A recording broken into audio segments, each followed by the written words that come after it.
Yeah.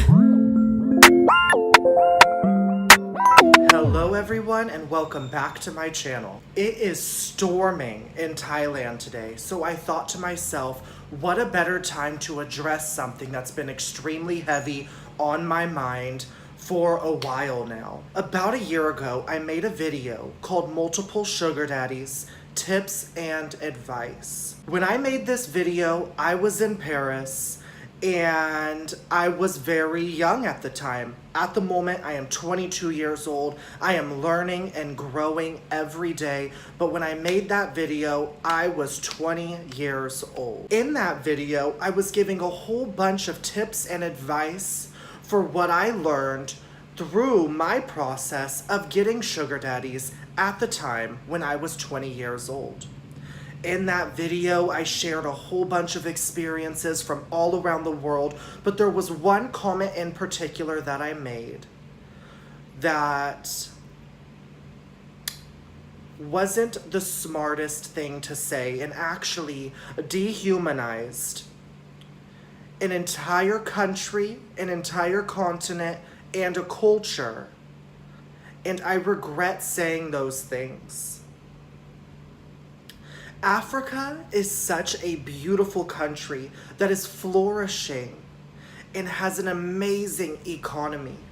In that video, though, I happen to say this. So, as you can tell from today's title, I'm going to be telling you guys how I managed to accumulate 12 sugar daddies all throughout the world. First, I wanted to tell you guys the list of countries and states that I have a sugar daddy in. California, Mexico, Colombia, Panama City, Amsterdam, London, Paris, Dubai, and I tried to get one in Africa, but everyone there is so fucking broke, so I just wasn't feeling it. If you want a sugar daddy, do not go to Africa because they do not have money. Qatar, New York, and Chicago. That is unacceptable. Those words that came out of my mouth offended a lot of people, and I understand why. Because if the tables were turned, I would feel personally attacked for the country that I live in, the culture that I live in, and where I was raised and brought up in this world. So I'm sorry about what I said in regards to Africa. Nigeria, South Africa, Morocco, Algeria, and Egypt are some of the richest countries in the world and are worth billions of dollars in their economy through investments, future-driven projects, and technology. When I was 18 years old, I booked a ticket to South Africa. I booked a ticket to South Africa for 1 whole month. That trip ended early because I was personally robbed and there was a heist set up to rob me that involved 10 South Africans. This experience scarred me and gave me a look on Africa that wasn't pretty at the time. But looking back in that situation, I realized what I did wrong.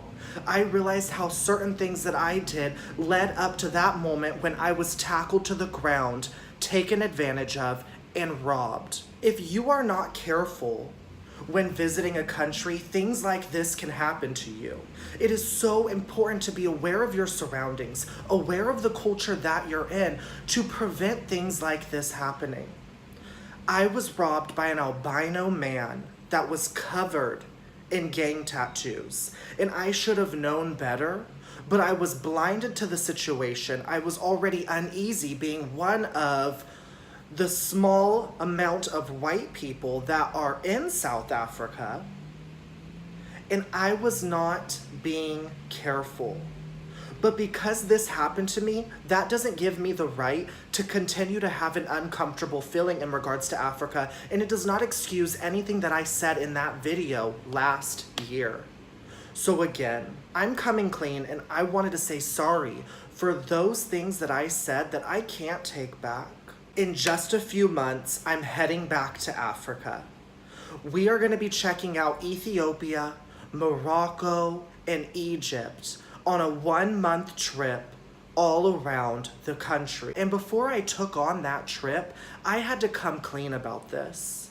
So I really hope that you guys forgive me for the things that I said. I hope you understand that I was extremely young at the time and I had a different view than I do now. And I appreciate you guys for watching this video and listening to me come clean about something that's been heavy on my chest.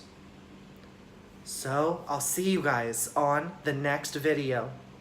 Bye.